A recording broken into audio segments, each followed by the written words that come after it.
Tonight we preview the big dance for both basketball programs. Meanwhile, who got snubbed from the NCAA Tournament? Thank you for joining us. Golden Eagle Sports Report starts right now. Slam! Dunk!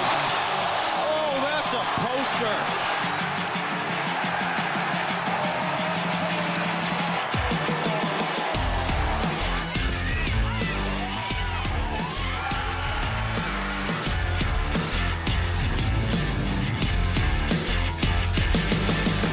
Live from the Jeannie Hayes Virtual Studio at Marquette University, this is Golden Eagle Sports Report. Marquette gets the rebound, and the champions have gone down! Good evening, everyone.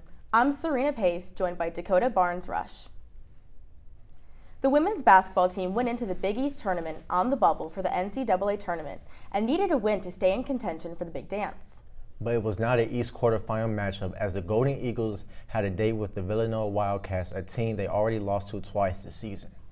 But it's hard to beat a team 3 times, and Marquette was ready for the challenge. It was an all Lucy Olsen from the Stars as a unanimous Big East honoree scores the first 4 points of the game and the first 6 for Villanova. But another unanimous all Big East honoree throws herself into the mix as Liza Carlin scores 7 straight Marquette points to get the Golden Eagles back into the game. The first half is a back-and-forth battle, and the Golden Eagles take a 2-point lead into the break. First-year forward Skylar Forbes has a warm welcome to March as she has 7 second-quarter points. The floodgates open for Marquette in the third quarter, and the Golden Eagles have a 7-point lead going into the final frame. But it's deja vu for Marquette as Villanova capitalizes on Marquette's scoring drought to tie the game. However, King sinks free throws at the end of the regulation, and Olsen misses a game-tying shot at the buzzer to send Marquette dancing into the semifinals. But UConn is not as kind to Marquette. With only 7 healthy players, the Huskies were in deep depth trouble. But it clearly was not a problem for Paige Bueckers and co., as they have their best defensive showing of the year to coast into the finals. The Huskies were up 7 by the end of the first quarter, and the rest is history. Bueckers hits a 3 at the third quarter buzzer to send the Mohegan Sun crowd into disbelief. Marquette would not score for the last 14 minutes of the game, and UConn crushes the Golden Eagles 58-29. Bueckers ends her day with a double-double, scoring a game-high 27 points and grabbing 12 rebounds, while Marquette ends the day only scoring 29 points and shooting a measly 22% from the field.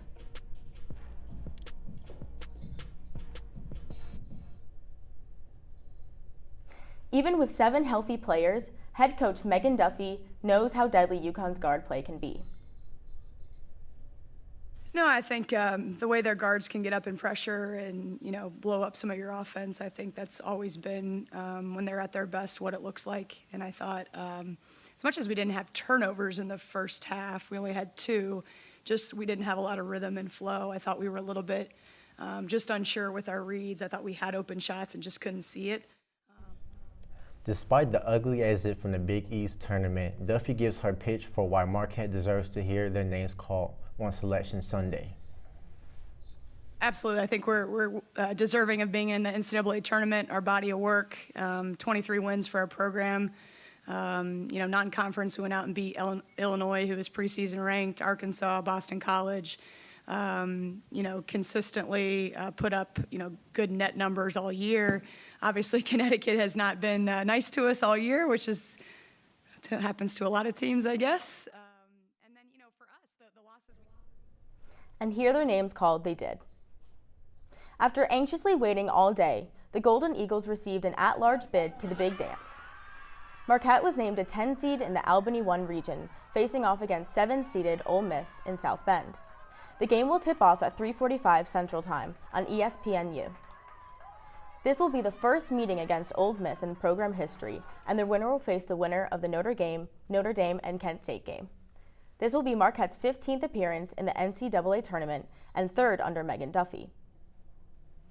This is the first time since the 2018-19 season that Marquette earns back-to-back bids. The Golden Eagles are 6-14 all-time in the tournament and have never made it past the second round. And now we welcome in women's basketball reporter Trevor Hilson, who will be in South Bend covering the team. Thanks for coming on, Trevor. Yeah, thanks for having me. Ole Miss is a physical team that thrives in the paint. They were top 15 in offensive rebounds and top 3 in blocks. How does Marquette match up against them? Yeah, against Ole Miss, this is a Marquette team who a huge part of their identity is their efforts on the glass. I think the rebound margin is going to be a huge key in this game, and whoever's in the positive in that number after the final buzzer is going to come out the winner of this game. Both teams are really good at rebounding on the defensive glass. Marquette ranks in the top 100 in that number, so being physical inside and not letting Ole Miss get second chance opportunities will be crucial for Marquette's success.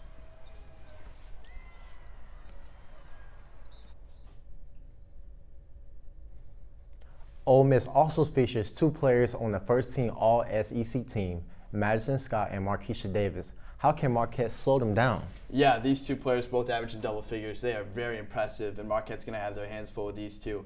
Marquesha Davis is a slashing wing. She loves to get inside, unafraid to draw fouls, and Scott leads the team in rebounds. Her battle with Liza Carlin is going to be a huge key in how the outcome of the game turns out.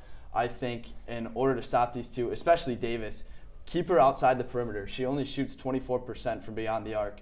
So as long as the Marquette guards, I would imagine Rose Nkumu's on a score like this. If Nkumu can keep Davis from slashing the basket and getting easy looks, then I think Marquette can be successful against them. Ole Miss has held opponents this season to a 37 field goal percentage. Who do you expect to step up for the Golden Eagles in this big game? I don't think it's who has to step up. I just think the team in general has to step up offensively. Heading into their home game against Creighton, which opened up conference play for the Golden Eagles, they had the 32nd best scoring offense in the country. Heading into this week's matchup in South Bend with Ole Miss, they are second to last in scoring offense in the country. I think Marquette needs to find the connectivity that they had at the start of the season. They're one of the better assist teams in the country as well. Being able to find that connectedness, move the ball around, play some hot potato offense, and find your open shooters will be huge for Marquette's success offensively.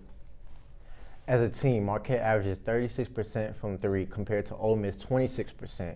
How crucial is this for the Golden Eagles? Yeah, Ole Miss is not a good three-point defending team. They rank near 300th in the country in three-point defense. So being able to get Mackenzie Hare, Jordan King, even Liza Carlin, who can stretch the floor, get those 3 open three-point looks early and often by playing that hot potato offense, moving the ball around, I think will be huge for Marquette.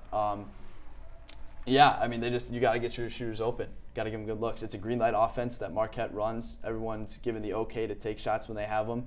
And I think being able to shoot from beyond the arc early and often will be huge. Thank you for your answers, Trevor, but we are out of time. Coming up, how did the men's basketball team fare without Tyler Collette? Plus, who will win the men's basketball team face off against in the big dance? Find out at the break.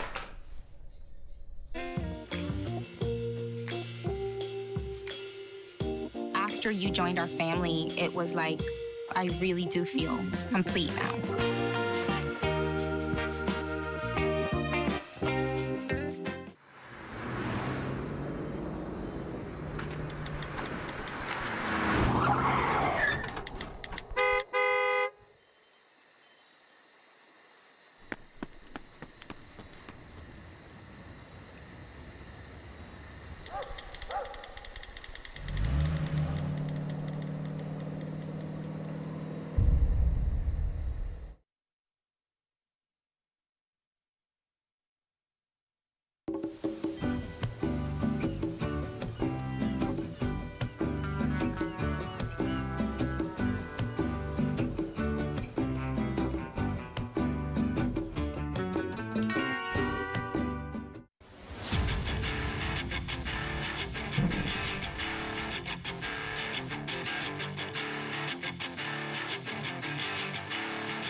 Hello and welcome back to Golden Eagle Sports Report. I'm Serena Pace. And I'm Dakota Barnes-Rush. This past week, the men's basketball team went out to New York City for the Big East Tournament where they looked to defend their title. To the surprise of many, senior and all-conference guard Tyler Kolek would not suit up for the Golden Eagles this tournament. In the quarterfinals, the number 3 seeded Golden Eagles faced off against the 6 seeded Villanova Wildcats. The first half was a back-and-forth affair, with no team leading by more than 4 points. The second half was a different story as the Golden Eagles used a 10-2 run to make a 39-31 point lead. But the Wildcats would continue to fight, clawing their way back to lead the game 51-50. Coming down to the wire, junior guard Cam Jones makes a left-hand layup to win the game for the Golden Eagles.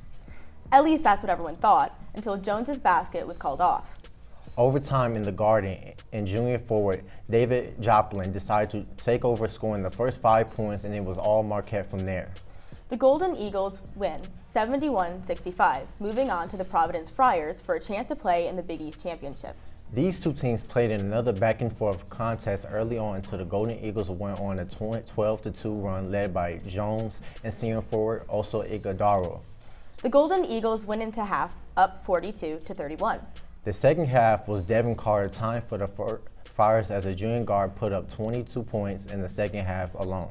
The Friars nearly come all the way back from a 17-point deficit, but it was a little too late. The Golden Eagles defeat the Friars 79-68 and proceed to championship Saturday versus the UConn Huskies. Two of the top teams in the nation played in what was a first half dominated on the defensive end. The Golden Eagles held the Huskies scoreless for the first 8 minutes of the game, and yet they were still down 26-24 at half. The second half was where the Huskies would open the floodgates and prove why they are one of the best teams in the nation. Going on an 18-2 run led by sophomore center Donovan Clingan, the Huskies shoot 60% in the second half, winning the game 73-57 and leaving Madison Square Garden as champions of the Big East. And for his performances, Cam Jones was named to the Big East All-Tournament team for the second straight year. Jones averaged 18 points per game, 4 assists, 6 rebounds, and 2 steals through 3 games.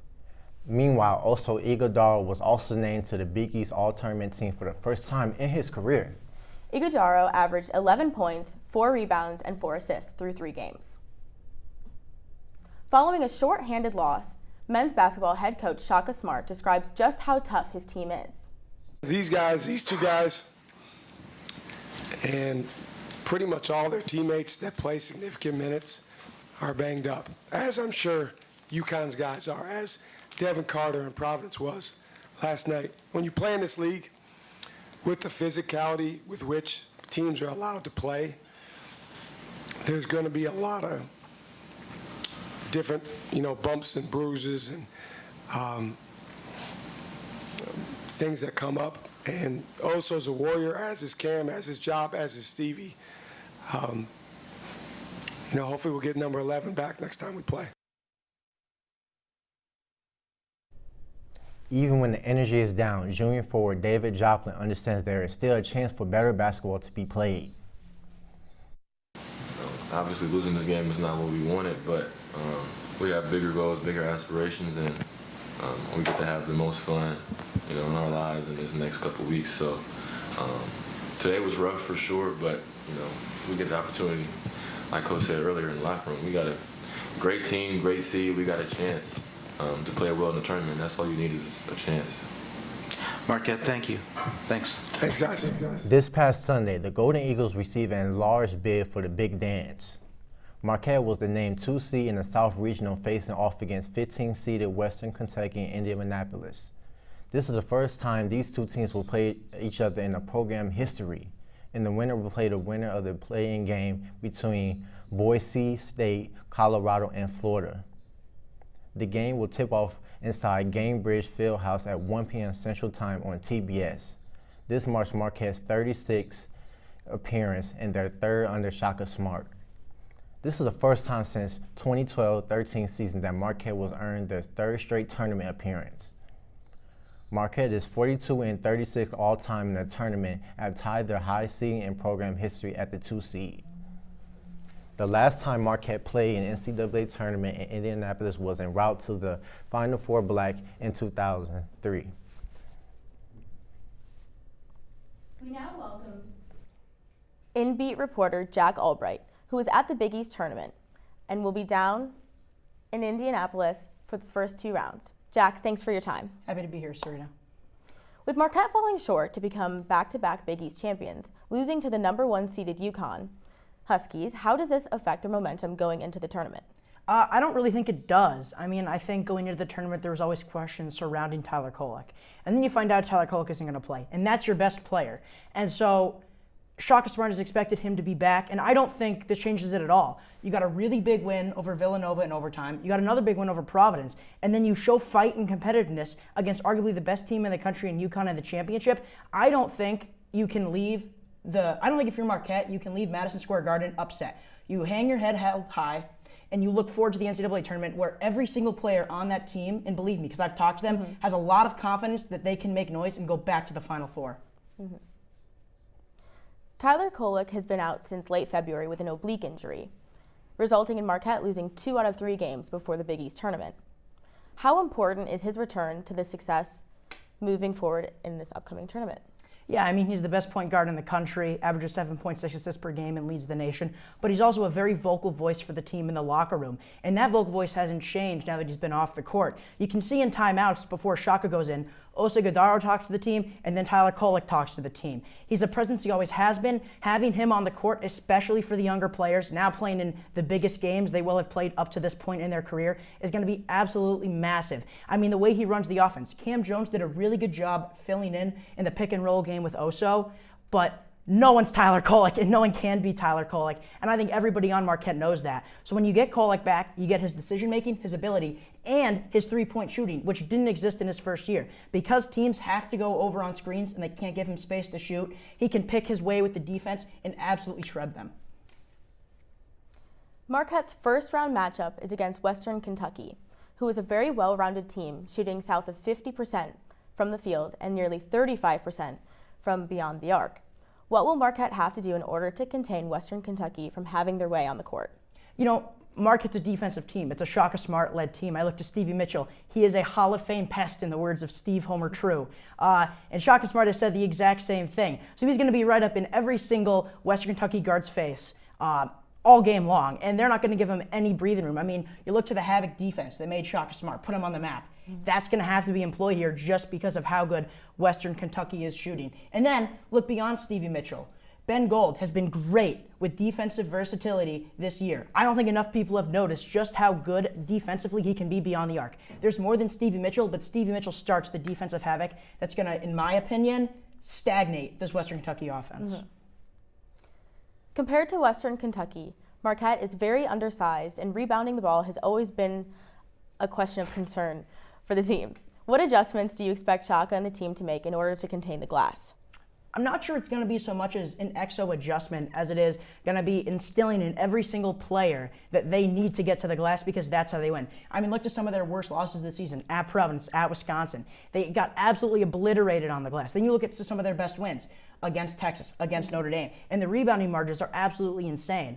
Yes, Marquette has a lot of strengths, but if they can't rebound the ball, they're not going to be able to win the game. And Shaka Smart knows that. His players know that. So I expect in the locker room before the game, in every single media timeout, at halftime, and after the game, win or lose, he's going to harp on rebounding as a necessity for the team's success. Thank you for your answers, Jack, but we're out of time. Coming up, we preview both NCAA tournaments. Plus, who deserved to be in the big dance? Find out after the break. Patriotism. It inspires passionate debate. It's worn like a badge of honor with good reason, because it means love and devotion for one's country. But what really makes up this country of ours? It's the people. To love America is to love all Americans. This year, patriotism shouldn't just be about pride of country. It should be about love. Love beyond age, sexuality, disability, race, religion, and other labels. Because love has no labels. Sometimes the things we do or say can make others feel hurt, excluded, or isolated. Everything you say and do creates an impact. How am I supposed to save the whole world? You can't think about saving the world. You have to think about saving one person. Because of you, someone's entire life can change. You don't have to be a superhero to have a positive impact. Friends? Friends.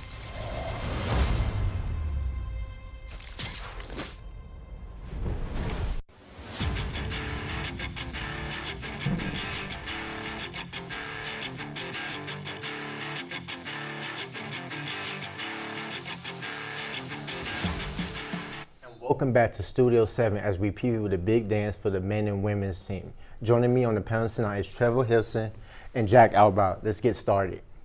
Well, the big dance is really here and both fields look promising to Denver. there were big Steelers on the men's side up until the final second to shake up the matchups. So, Jack, who are the teams you are looking for to make the Final Four on the men's side? I look to Creighton, I look to Houston, I look to UConn, and I look to Baylor. I look at Baylor's side in the West. I think it's a very easy bracket. I don't think UNC is the team that everyone's hyping them up to be, and I cannot wait for Baylor to show them levels. That's assuming UNC even makes it to the Elite Eight. I could see them losing to Mississippi State if we're being completely honest. And then you look to the other side. Creighton is an elite three-point shooting team. That is big come March. Baylor Shireman is a problem. Teams are not going to be able to handle him and his shooting ability. UConn, best team in the country. Don't need to talk about much about them. And then you look to the other side, and you got Houston, best defensive team in the country. No more words to be said. Oh, man. Look, I agree with you on the right side of the bracket. I have no complaints. Love Houston, love Creighton. I think this Creighton team is as deep as ever. I think Stephen Ashworth brings a huge difference to their offensive game, which is something they didn't have last year with Ryan Nembhard, in my opinion. Baylor Shireman's been as good as any in the country this year. Houston, like you said, best defensive team in the country. No debate there. Jamal Shed is a beast. That dude can play, All-American. On the left side, though, we got some issues. Baylor is laughable, frankly. They could lose to Colgate. I mean, you catch Colgate at a hot night, you're out of the tournament in the first round. I just don't think this Baylor team is as deep as a UNC team. I have UNC in my Final Four in that bottom left region. Look, you're led by R.J. Davis. You're led by Armando Bacot, two guys that have been in close games up until the final seconds of the national title game a couple years ago against Kansas. These guys are the leaders of the team. Elliot Cadeau is a good guard. He can move the ball real well. Cormac Ryan, the Notre Dame transfer, is a sniper. Hubert Davis, great coach. I like UNC down in that region. I agree with you. I think that region's a lot lighter than others in the tournament. I don't think Arizona is a Final Four national championship contender level team. Top left, it's Auburn. It's Auburn for me. It's not. It's just not. UConn's a great basketball team. Don't get me wrong. They're the number one team in the country. Sorry, best basketball team. They're the number one team in the country for a reason. Best. But this Auburn team gives so many signs to the 2019 team they had a couple years ago. They were a 5 seed. They made a deep run of the tournament, led by senior leadership. You look at guys like Johnny Broome, an All-American. You look at Jalen Williams, another senior forward. Those two guys in the front court. Aiden Holloway is a bucket, their first-year guard. I love a sneaky Auburn team. They hold teams to the worst effective field goal percentage in the country. That's #1 on KenPom. Look, this Auburn team is going to really make some noise in this tournament. I think they beat UConn. It's really hard to repeat in March. I'm incredibly sorry to the viewers at home not to listen to that. I'm so sorry to all of you. No one's going to beat UConn because you can't beat UConn. Because one player has a bad game, 4 more step up when you need them to. We saw that all Big East tournament. I'm sorry. They've lost. They lost to Seton Hall, who's not even in the tournament. Seton Hall deserved to be in the tournament, though. This Auburn team beat a hot Florida team to win the SEC tournament title game. I'm telling you, Auburn is so sneaky. Like, as a 5 seed, it's the same setup as 2019. Bruce Pearl's 4 seed. They're a 4 seed. Yeah, they were a 5 seed 2019. They're a 4 seed this year. Yeah. Bruce Pearl's is a great head coach. He's going to have these boys ready to play. Give me War Eagle in the national title game against Houston. I got Houston as my natty champ. Oh, my gosh. Jeez. War Eagle, baby. So, Jack, on the women's side, the Albany 2 bracket is stacked with multiple Final Four teams. So who's your pick to make it to Cleveland? I think Stanford is a really good 2 seed. I think there's a lot to like about them and their look. And, I mean, South Carolina is just disgusting. I mean, I think every single person knows that. And then I look to USC and I look to UCLA. I hear a lot of UConn chatter. I hear too much UConn chatter, if I'm being completely honest right now. They are marred with injuries, and yes, you're going to have back Leah Edwards, who missed the Big East tournament with that broken nose, but that's not going to be enough. UConn, I'm really sorry. If you were fully healthy, maybe you'd make it. But you're not, so you're not. That's simple. Wow. Again, left side, no issues. Love Stanford. Cameron Brink is a serious player. Yes. They have some talent down there in California. Right side, gotta disagree with you, Jack. Give me Iowa in the top right. Caitlin Clark is just an unbelievable basketball player. I mean, we've seen it all season. She's the best player in the country, and it's not close, in my opinion. An elite scorer. She's got great help around her. Gabby Marshall's a great player. Hannah Stolke's a great forward. In the bottom right, I'm going with UConn. Give me Paige Beckers. Give me Aaliyah Edwards. USC is a great basketball team. Don't get me wrong. Juju Watkins is quite the talent. But at the end of the day, you need a coach like Gino Auriemma. You need the leadership that Aaliyah Edwards, Paige Beckers, and guard like Nika Moole have. Love UConn. I think they're going to make some noise in the tournament. Beckers is unstoppable when she's playing at her best. Obviously, she's dealt with injuries over the past couple tournaments. But I love UConn this year. I think they're a sneaky 3 seed. They're going to sneak out of that region and play Iowa. That is a weird definition for sneaky. I guess we're calling 3 seeds sneaky now. The main problem is they simply don't have enough. They are not deep enough. Yes, they have a lot of talent. I'm not going to sit here and act like Paige Beckers is not Paige Beckers. Like, I'm not going to do that. And Nika Moole is an unbelievable point guard. But the issue is they don't have a lot of people on the bench because they're marred with injuries. And that's really what it comes down to. They have the guard play they need. They have Aaliyah Edwards in the post, which they need. They don't have the depth. And when you're going back-to-back from weekends straight, you need depth, and they don't have it. It's that simple. Yeah, USC also just doesn't have Gino Auriemma, who has as good of a tournament history as anyone on time. Give me Gino, man. If it comes down to the coach, I'm taking Gino 11 days out of 10. Like, regardless of the injuries, I get that. But you pair Gino with the talent of Paige Beckers, Aaliyah Edwards. It's not a question for me. I love UConn. After Selection Sunday was over, the controversy was just beginning as some teams were snubbed and some teams got in unexpectedly. Was the Big East disrespected, and should the selection committee change on how they select teams? Trevor? I don't know if there's a real way to change how the committee selects teams. I mean, they have so many numbers, metrics, obviously the net system, KenPom. There's so much to look at when you're determining who's going to be in the tournament. But at the end of the day, I am just unbelievably baffled at how the Big East only has 3 teams in the tournament. I mean, it's really unbelievable. I mean, Seton Hall and St. John's are absolutely deserving of a bid into March Madness. You look at a Seton Hall team, wins over Marquette, wins over UConn, the #1 team in the tournament. St. John's really picked things up in the back half of the year. They started off non-conference a little shaky, but I think the way that Rick Pitino turned his team around in the second half of play and how they fought with UConn in Madison Square Garden in the Big East semifinal, it's unbelievable how there are only 3 Big East teams in this tournament.